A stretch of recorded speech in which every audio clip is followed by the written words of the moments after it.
The Carolina Panthers cannot find their way. Aborted plan after aborted plan after an offseason of trying to get pieces to help 2023 first round number one overall pick Bryce Young. They benched him this week. And as reactionary as everybody acknowledges the Panthers are, know this: Bryce Young has thrown 6 times as many NFL passes as Trey Lance.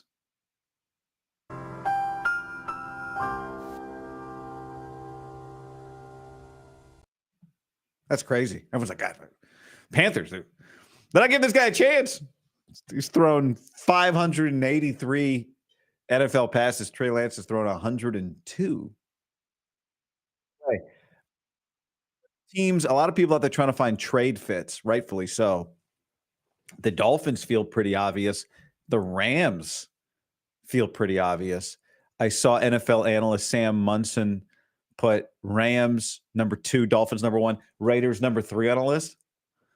I know if I'm Bryce Young, I'm like, option 1, Miami. Mike McDaniel sounds really good. Option 2, LA, McVay. If McVay is even the coach there in 2025, that sounds pretty good. Raiders. Oh, I know a rocket ship when I hear it. Put that number 1. Put me on the rocket ship. Might be tough to replace Gardner Minshew coming off an AFC West title, but I don't know. We'll see. Now, I've seen some reactions for those of you watching. By the way, if you're watching on YouTube, hit that like button, subscribe to the channel. If you're listening to the podcast on Spotify, 5 stars, hit a little review there on Apple Podcasts as well. Appreciate that. Brought to you by PrizePicks, code Guy. I'll get you my lineup coming up later in our PrizePicks segment. We're going into week 3 of the NFL season. Talking to you before Thursday night football, Patriots and Jets. And when it's week 3, most people still feel like their team has a shot. Now, if you're a Panthers fan or a Giants fan, you're out. Even though I think I saw today that Daniel Jones is the top-rated quarterback in his division. The Giants are 0-2. They stink. I think realistically, and you say this anytime in week 2, you go, oh, there's still there's 16 teams. Everybody's still in it. But it feels to me this year like the NFC really is kind of almost everybody is still in it. I think 14 of the 16 teams still really legitimately look like playoff teams. And part of it is coming into the divisions, coming into the season, some of these divisions you look at and went, oh, that's kind of a wide open division. Like, how good is Washington going to be? Still a long way to go. I saw the stat today that the highest percentage of any NFL teams throws behind the line of scrimmage, Washington. They're not pushing the ball down the field. Whatever. There's still plenty of time. But I think when you look at the NFC this week, even though it's early, is a really fun week in the conference. Now, the Niners play the Rams. The Rams are in a desperate situation, right? They're 0-2. If they can find a way to win, they'll feel great. They don't have Cooper Kupp. They don't have Puka Nacua. They can't stop the run. You thought the Niners can't stop the run. The Rams through 2 weeks have not been able to stop the run. They don't protect. They throw the ball 40 times with the quarterback. They struggle to protect. All that stuff feels like a matter of time. I hate to say it because I love watching Matthew Stafford. He's one of the most fun players of his generation. So I hope he stays healthy. So there's that. But there's other stuff going on in the NFC this week. Philadelphia, the Eagles, they're getting dragged. They're getting dragged, man. They're getting dragged this week because they don't have a pass rush. Maybe they'll trade for Hassan Reddick. What would you need if you're the Jets to trade Hassan Reddick back to the Eagles? And what would you like? Howie Roseman, you didn't get a third, whatever they traded, a third, conditional third. You're not sending a second. You're probably not sending a third back, right? If you're Philly, who's more desperate, the Eagles or the Jets? Could you send a fourth? You're not sending their pick back, but could you send them a fourth and get Hassan Reddick back and then pay him? Because the Jets, you can't sign him, and who knows, by the time they sign him, maybe they may not need him. And the the Eagles need him. Anyway, the Eagles next 2 weeks, they play the Saints this week, and the Saints think, they're NFC contenders, and the Bucks the next week, and the Bucks think they're NFC contenders. So in that mix, when people say, I don't know, guy, it's way too early. Of course, it's very early. For most teams, there's no reason to freak out for most teams, including the Niners, by the way. But for most teams, there's no reason to freak out. And being 3-0, doesn't guarantee you anything. Like if Minnesota were to beat the Texans, nothing's guaranteed this week, but that's a pretty significant NFC statement, right? If you beat the defending NFC champions and then turn around and beat kind of the up and coming AFC contenders, that'd be very impressive. So if you're wondering, about Kyle Shanahan and Brock Purdy and going up against Brian Flores, the Texans play him this week. So anyway, Philly has the Saints and the Bucks. So Philly can make a statement, the Saints can make a statement, the Bucks can make a statement. I think if the Saints and the Bucks were to win those games, the statement would largely be about Philadelphia. But for all of the Eagles' shortcomings, everything that's getting nitpicked, and I like nitpicking the Eagles, especially with their head coach. They can. I mean, beating the Saints and beating the Bucks in back-to-back weeks would be impressive. Another big NFC game this weekend: Lions Cardinals. Now, I think a lot of people are going to be on the Cardinals this week. The Cardinals are a 4-point underdog, and it feels like a trendy time to pick Arizona, and maybe a little bit of a trendy time to be down on Detroit. If you've been watching or listening to this show going back to the beginning of last year, you know that I almost had to eat my words on the Eagles. I have never been a believer of the Eagles' high ceiling. I'm a believer that the Eagles are very talented, that they're very competitive, that they play, for the most part, tough, hard-nosed, winning football. I'm a believer in Jared Goff as a resurrected quarterback, right? This version of Alex Smith. I'm not a believer in that being a championship team. I'm not a believer in Dan Campbell being able to outcoach the best coaches in the NFC. And I think they get held back by it a little bit. I've lost count. I love Dan Campbell. I'd want Dan Campbell to be the coach of most of the teams in the league. But the number of times that he's had the press conference where he says, it feels like it's 10, maybe it's 2, but where he says, I got to tell you, the coach, that one's on me this week. I lost us the game this week.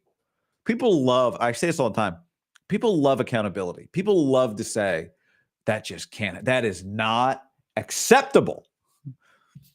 People love accountability. Accountability only goes so far. At some point, you just have to start not screwing it up, right? You can't walk back to the huddle, tapping your chest going, receiver, my bad. Heard footsteps, my bad. I'll get the next one. 10 of those, you're like, dude, you're using my bad as an out for not doing the dishes. Oh, you know what? I did say I was going to do the dishes. Sorry about that. I'll get you next time. People love accountability when it's an exception, not when it's just the thing. Now you're just always screwing it up. So that's probably an extreme on Dan Campbell, because again, love Dan Campbell, but I think the Lions are capped. Anyway, the Lions probably have the better head coach, Jonathan Gannon, and the Cardinals have the better head coach. They have the better quarterback, and they can offset one of the Lions' advantages, which is offensive coordinator Ben Johnson, with a very good offensive coordinator of their own. So Drew Petzing. So I'm not saying the Cardinals win this game. I actually kind of think the Lions win this game. But what I am saying is I think the Cardinals might end up being the better team when it's all said and done. They got it cooking right now if Kyler's healthy. All right. Vikings got the Texans this week. So let's see. They just beat the champs. Jordan Love may return. Packers. They got the Titans this week, coming back from that sprained MCL. If he's back and they won the one game he missed, then that's great. If he's not back and they're able to beat the Titans and win 2 games without him, that's also good. They play the Vikings coming up, Packers Vikings. So that's a big NFC game. And then we got the Cowboys taking on the Ravens. The Ravens are a desperate 0-2. Dallas just got beat by 25. So as you could see, there's a lot of NFC teams with some good vibes, but everybody's trying to figure something out, right? Right now, New Orleans has vibes. The Bucs have vibes. Let's see it over 17 games. Let's let this thing play out. And that's why I said early in the week, when Deebo Samuel was announced out of the game, not of the podcast, it's not great, but I think he'll be back in a couple of weeks. The 49ers catch a break because the Rams are not in great shape right now. They catch a break because they play the Patriots at home next week. So I think they'll be okay. The McCaffrey injury is concerning to me. The Deebo injury, less so. I think Deebo's going to be. Even Deebo said it. I watched a lot of clips. A lot of these clips. The full thing. I didn't watch the full thing. I watched the clips, and he said, "I'll be back in a couple of weeks." And that's my feeling on him. Is generally with him, he misses games every year, but they're usually not long term. Significant issues. Kyle Shanahan was asked on Wednesday, "Is there any Achilles issue with Deebo's calf?" And he said, "No, not yet." There wasn't with Christian McCaffrey's either initially, but not yet. And so, there's this debate going on right now about whose responsibility is it to fix, quote unquote, fix this week, Kyle Shanahan's or Brock Purdy's. And I think the answer is definitely it falls to Kyle Shanahan. When Brock Purdy goes up to Brian Flores after the game, the defensive coordinator, and says, "Oh man, that was like Star Wars out there," or whatever he said, right? Great schemes. He's telling you, right? Brock is saying that was coaching. That was coaching against coaching. You confused me. You confused our offense. You made it difficult on us.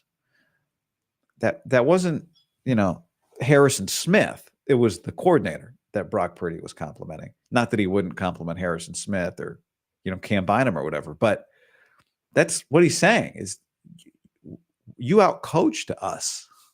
I wasn't as ready for you as you were for me.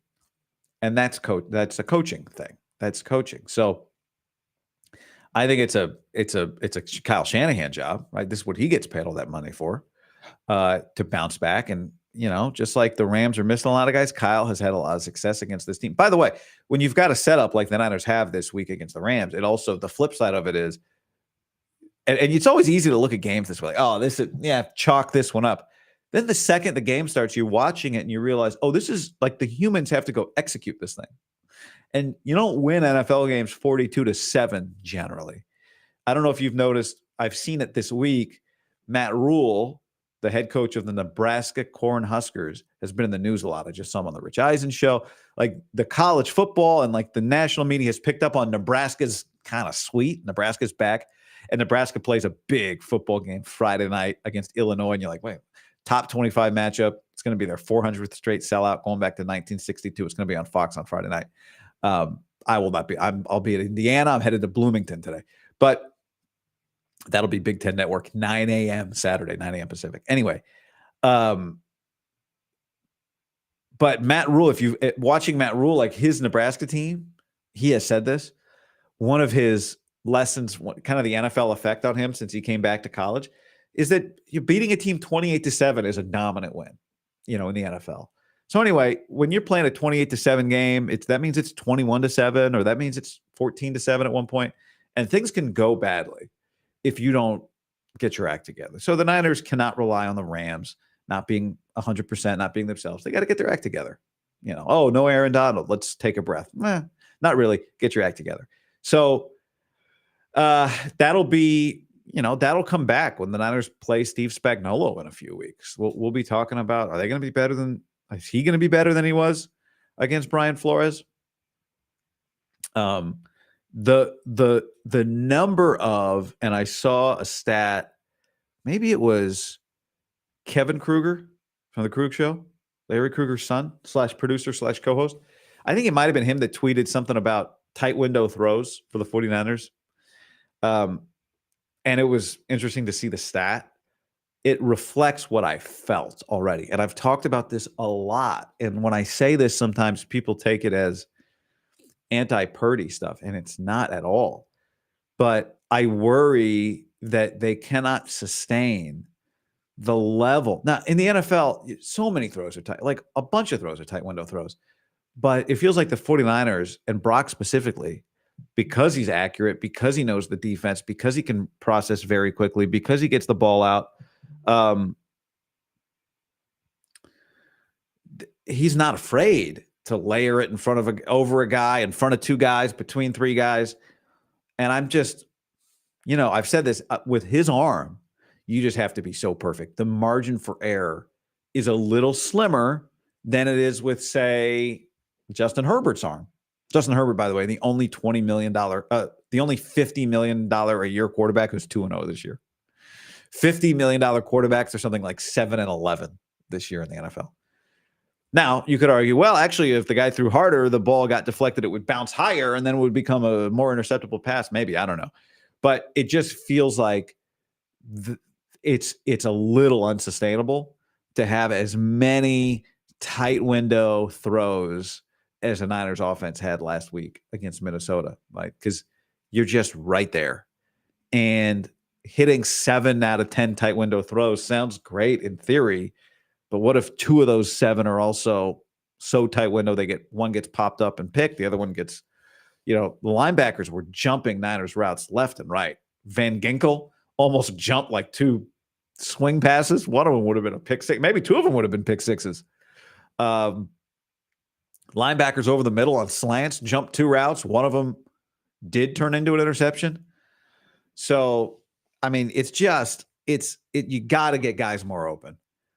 And we'll see. I mean, I know there's been some discussion that Ayuk was open this week, and you got to hit that. You just got to get that. One of the signatures of the Kyle Shanahan offense is WAOs. It's a very technical term. It means wide ass open.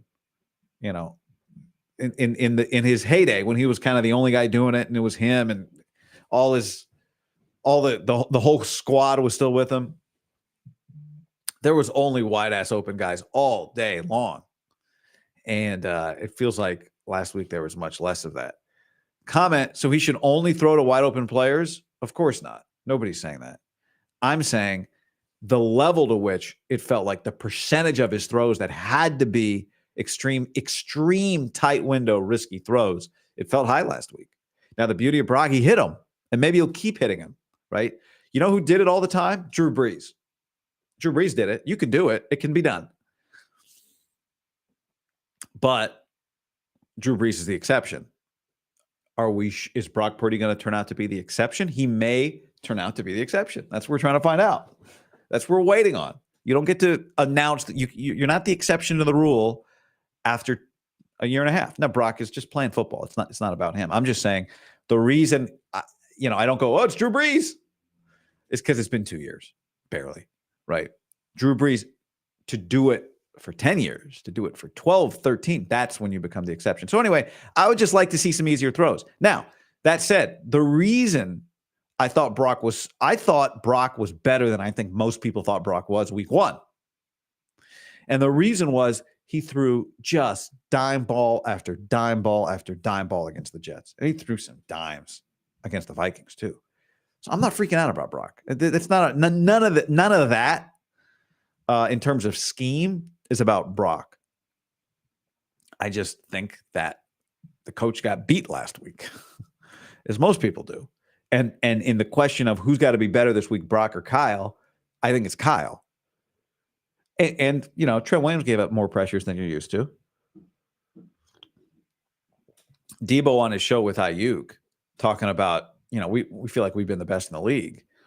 Yeah, I mean, that me too. But this isn't 2023, it's 2024, and the Bucs are the 2-0 team, right? The Saints are the 2-0 team. You're a 1-1 team, and you don't have McCaffrey, and they don't have you, right, Debo? And you got to go prove it again. And as close as the Niners have been to winning a Super Bowl, when you almost win, you think about the moments that you almost won, and you don't think about the moments that you almost lost. that you almost lost to the Packers and that you almost lost to the Lions. You know, you don't get to start back at the Super Bowl. You got to start at the same starting place as everybody else, and you don't get a 10-second head start because you were maybe the best team last year, right? So, yeah, they almost won the Super Bowl. They also almost lost the NFC Championship game. Look, everybody's good. So just whether it's a swing pass, a slant, or the NFC Championship game, the margins are just extremely thin, like so thin. It's wild. The other mistake the Niners made in that Vikings game was they got a punt blocked. Now, it didn't come back to kill them, but they got a punt blocked. And Kyle Shanahan was asked about it on Wednesday. What went wrong with the punt block? And his answer was, we were late off the ball on the right side, which made one guy a little bit behind, and then the guy on the outside of him was a little bit too wide. He could have been a little tighter to save him. We had a snap count that we tried to surprise them, and it surprised one of our guys who was he missed half a second on the road and stuff. And that guy split us, and we should have kept it tighter on the outside, but we gave him too quick of a lane. Okay, there's the quote. Now, if you're going silent count, which is what he kind of said later, okay. But he said, we tried to surprise them, and it surprised one of our guys. And this goes back to one of the core tenets. When you say, guy, who are you who are you? What is your football philosophy? Coaches like to say, special teams can win or lose you the game. I like to say that your special teams players can win you the game. Your special teams coaches can lose you the game. There is nothing like being a special teams coach because your unit affects the game so much, but you have so much extra time to focus on all kinds of other stuff. You got all this dead time. Let's come up with some tricks. And what I would like out of the special teams group is no tricks, no messing around. No, let's fool them with the snap count. Let's get them to jump. Let's just get the punt off. This possession failed. Let's just punt it and move on. Who was it had the onside kick? It was the Niners. What was that onside kick? The spinny one, the dreidel. What was that? No overthinking. No overthinking. Kick it hard, make it bounce. Throw 15 people into a room and let them fight it out. But this is no. You guys know if you've watched the Cowboys, that combination of Mike McCarthy, who's a really good coach, but just not quite buttoned down enough in the biggest moments, right? And his team reflects it. And a special teams coach that is like special teams genius, man. They do stuff that loses them games on special teams. They did it against the Niners. Multiple times they've done it.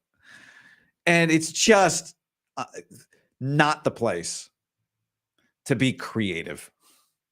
It's not the place to screw around because everybody is out of position except for the long snapper, the holder, if it's a kick, and the punter and the kicker.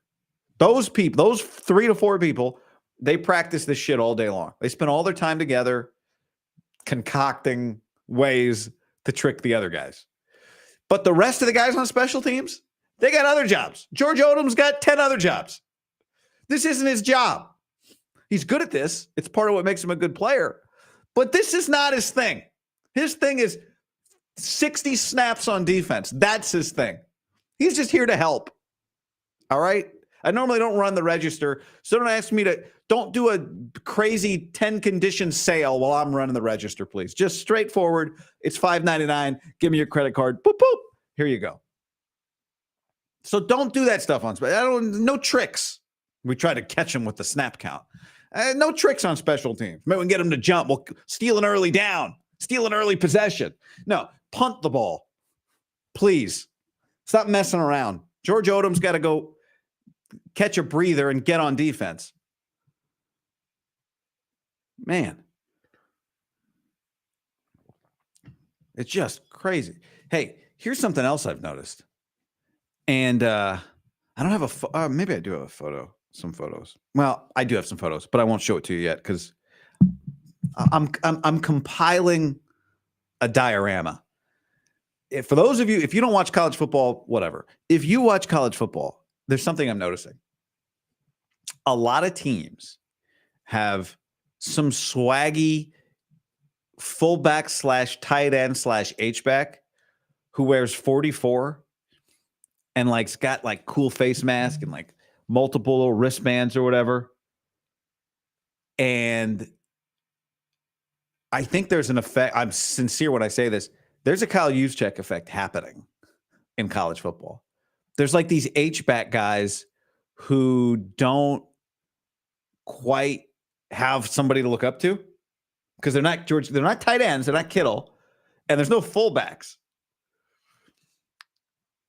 And they got juice. And I'm telling you right now, if 3 weeks in a row, I've done a game or watched a game to prepare for a game where I've seen it. Oregon has a guy. Indiana this week has a guy. Who's the other team I watched that has a guy? Maybe no, it wasn't Nebraska. Somebody. I've got a photo album going in my phone right now. But there is a Kyle Juszczyk effect happening in college football, and I'm seeing it everywhere. Like all these dudes that just never had somebody, and now they got juice. They got Kyle Juszczyk. So it's cool. Just keep an eye out. And if you see one, take a photo of it on your TV and send it to me. A couple more things I want to get to, but before I do, it's time for my Prize Picks segment. I love doing the Prize Picks. You can do the Prize Picks, play the Prize Picks. Use the code GUY, the Prize Picks app, or if you're watching on YouTube or listening to the podcast, I mean, you are. There's a link in the description. You can just click that, use the code GUY. What you do is you use the code GUY, you put in a $5 lineup, you make the lineup, and you put $5 in, you make a lineup, and it immediately gives you $50 into your account. Boom. You don't even have to win the lineup. All right. So I'm going to do this on the fly because because that's how we roll today, I guess. Here we go. I'm going to make a couple of lineups, and you can see how I do it. You can always use Caleb Williams because it's more or less than half a passing yard right now. So you should put Caleb. You make a lineup, put Caleb Williams in. I mean, that's an automatic win. All right. So here's what I'm doing. I'm going to make a Thursday night lineup. I'm going to go Antonio Gibson. All right. Patriots running back. I'm going to go more than 23.5 rushing yards. The Patriots run the ball.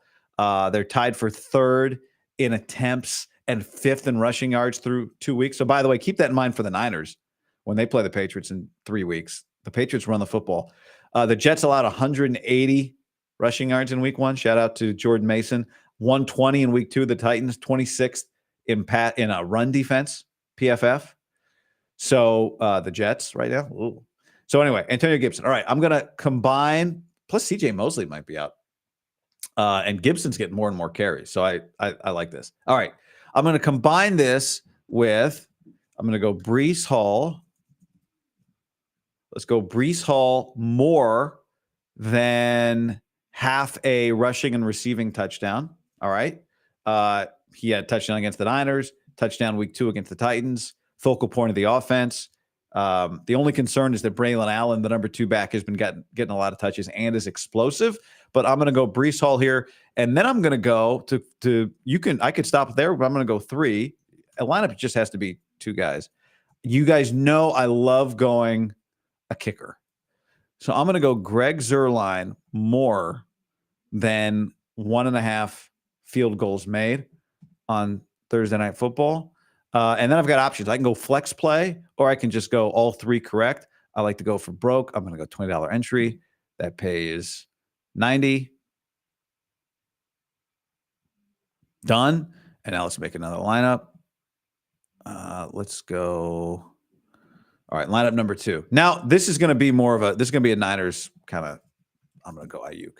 I went Ayuk over a touchdown, or more than a touchdown last week. Didn't work. So I'm going to go Ayuk. I feel good this week about this. I feel really good about this. I'm going to go Ayuk more than 65.5 receiving yards. Debo's out. Let's go. Right? Ayuk was open. They got to find him. Now, historically, this is interesting. Brandon Ayuk has only had 2 games against the Rams in which he's gone over 66 receiving yards, which that shocked me. But the Rams are allowing 229 passing yards per game, 426 total. Last week, Marvin Harrison Jr. torched them. So I'm going Ayuk, more there.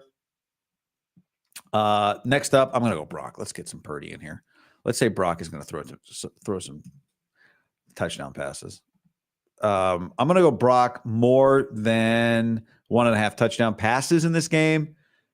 Here's another little stunner for you. You know how many times Brock Purdy has played the Rams in his career?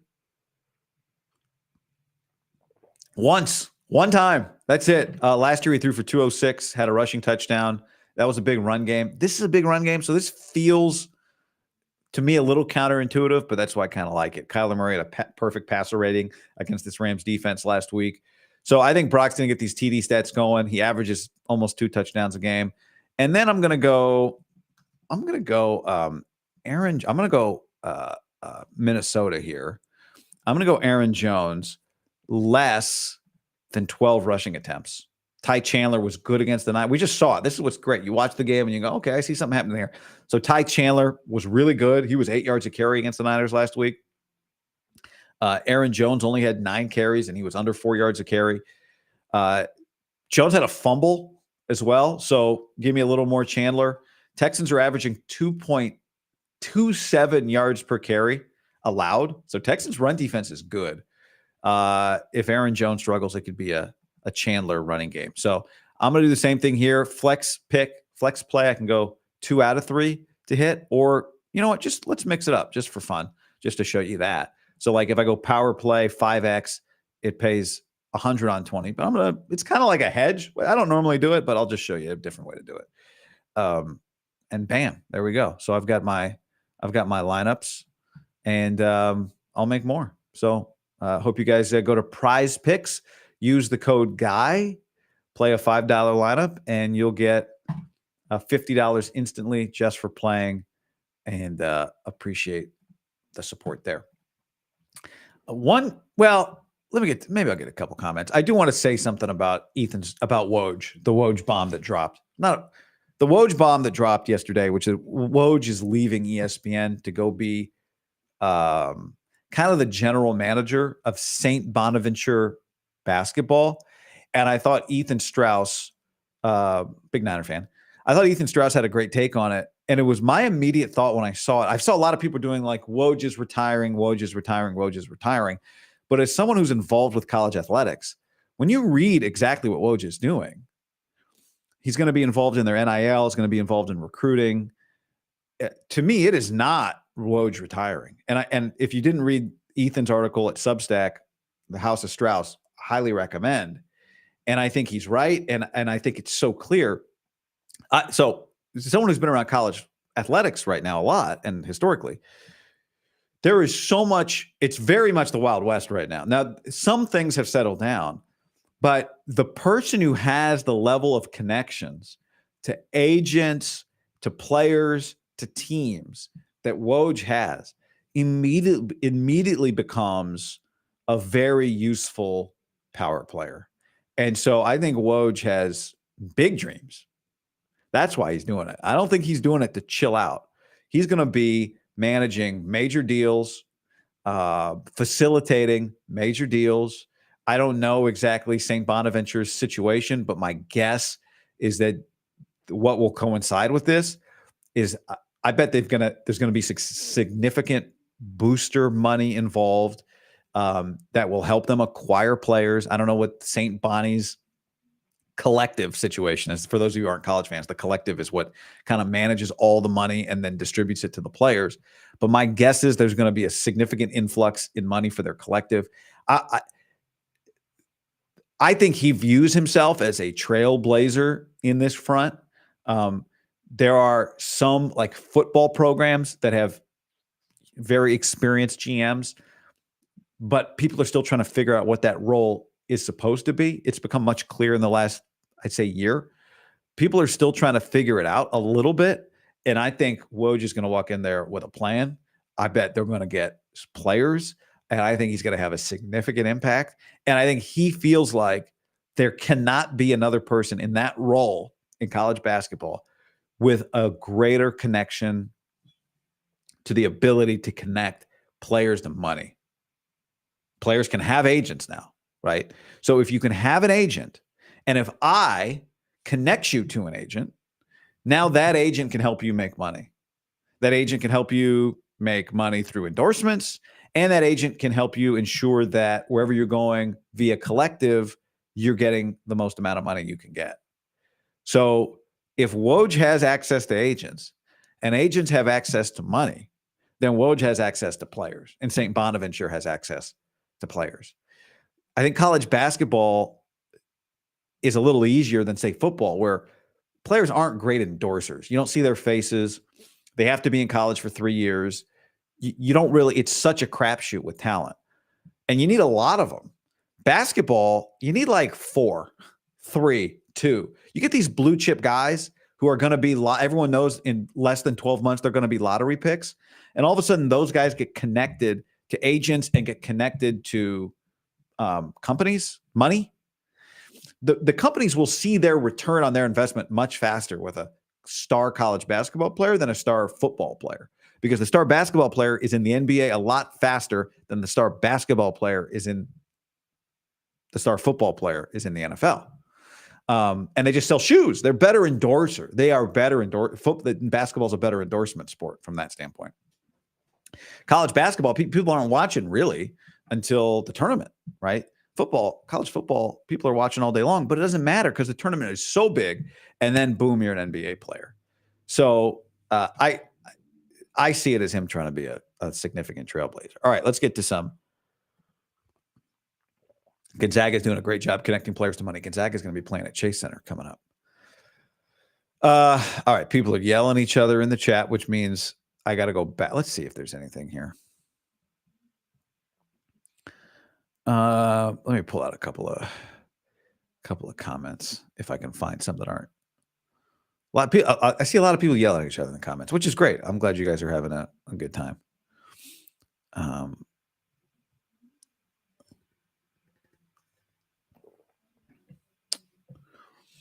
Hugh says, Kyle chose CJ Beathard instead of Mahomes. Always remember, he could have kept him from Andy Reid. The Niners, it's pretty remarkable the position the 49ers are in, where it seems like they have made the wrong quarterback decision at almost every turn. Now, the Jimmy Garoppolo decision was a very good one, but they've made a lot of bad decisions at every turn. Situation matters. I mean, it's so true. Like, if you talk to quarterbacks, they'll say it. Look at Baker Mayfield right now, right? The Panthers are kind of the modern Browns. Quarterback goes there, it's like, oof. And you look up and Sam Darnold's good. Matt Rule's a winner. Matt Rule's a winner. I'll say this for the Panthers. I kind of think they hired the right guy when they hired Matt Rule. And then they blew it up too quickly. Matt Rule is awesome. Like, I was a Nebraska fan. My dad was in the Air Force. We moved around a lot, which meant that I never was in like one place with one team for my childhood until I got to high school. Now, when I was 6 living in Omaha, I got a Joe Montana, the full uniform, like the helmet, the shoulder pads. It was like Hutch and a Jose Canseco in Omaha. And I was like an Orioles fan because that's where we had lived. And then we moved out here before my freshman year of high school.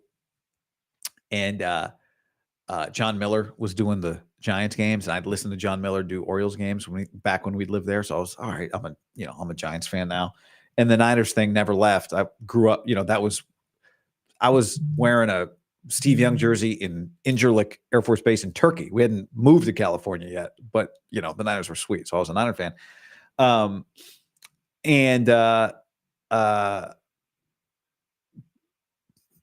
was I distracted myself from my train of thought. Situations matter. Oh, but we lived in Omaha, and Tommy Frazier was Nebraska's quarterback. Go watch some Tommy Frazier highlights if you don't know. So I was a Nebraska football fan. So to go to Nebraska last week was just a dream come true for me. And I am all in on Nebraska. So I can't wait for this Friday night game. The Hutch jersey. The helmet for kids. They definitely still make that for kids, right? It's the pants, the jersey, the shoulder pads, the helmet. I think I still have the helmet somewhere. It's like a 2-bar helmet. And you throw that sucker on and go run outside and play football. A comment from Laserhawk. Kyle Shanahan needs more of a Drew Brees, Aaron Rodgers type QB. QB who can throw to the middle of the field well, which Brock does well, but Minnesota made an effort to take it away. You just would love to see the Niners be able to move the ball outside the numbers down the field more, and they just don't. And they don't do it under Kyle. I think with Darnold, maybe they would have done it more. Doesn't feel like they have the quarterback or the receivers that do it well, but they do other things really well. You do wonder, like, what would Mahomes have been with Kyle? Feels like Andy Reid has a little more of a freedom that he allows. Comment, I predict Harbaugh taking the Chargers to the playoffs. They're going to make a lot of noise because Harbaugh is a winner. The second he got there, I said I think he'll have them in or near the AFC Championship game within 2 years. That's just what he does. Did you see his quote yesterday? It was amazing. So the Chargers played Carolina last week, and then they play Pittsburgh this week. So they stayed back east. They're spending all week practicing at the University of Charlotte, which is where his buddy is the head coach, Biff Poggi, who was like a legendary. You might have seen stories about this guy over the years. He's a pretty interesting, cool guy. He was a legendary high school coach. Well, no, first he started a hedge fund in like 1984 and made a ton of money. It became a millionaire. Okay, so he's a big hedge fund guy. All the while he's coaching high school football in Baltimore and becomes a legendary high school coach in Baltimore. Then his son is at Michigan when Harbaugh's there. So he goes and coaches at Michigan, and he's like Harbaugh's kind of culture guy. His name's Biff Poggi. Well, he got the job at Charlotte. This is his second year at Charlotte. Him and Harbaugh are boys.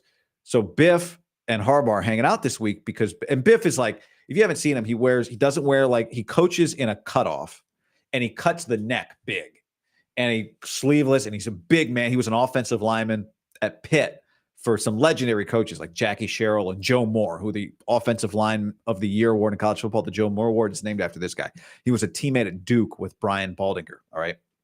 He's a big man, and he wears, like, to coach games, he wears cutoff sleeves with the neck cut big and, big V. So the Chargers are practicing at University of Charlotte this week. And Harbaugh gave a press conference yesterday, and he was asked about his coaching staff, about his coaching staff. And he said, I'm like, I think the line was like, I'm like Moses. I'm going to die leaning on my staff, which is just, I mean, it has to be a top 5 Harbaugh line ever. It's an incredible line. Comment, go Cougs. Yeah, big win for Jake Dickert. If you're juiceless, you're useless. Speaking of great lines, that's the head coach of Washington State. Comment on I think it's a comment about Kyle Shanahan. He can't develop QBs. Everyone says that. He sucks at developing quarterbacks. Oh, maybe that's about Harbaugh. I'm not sure what that comment's about.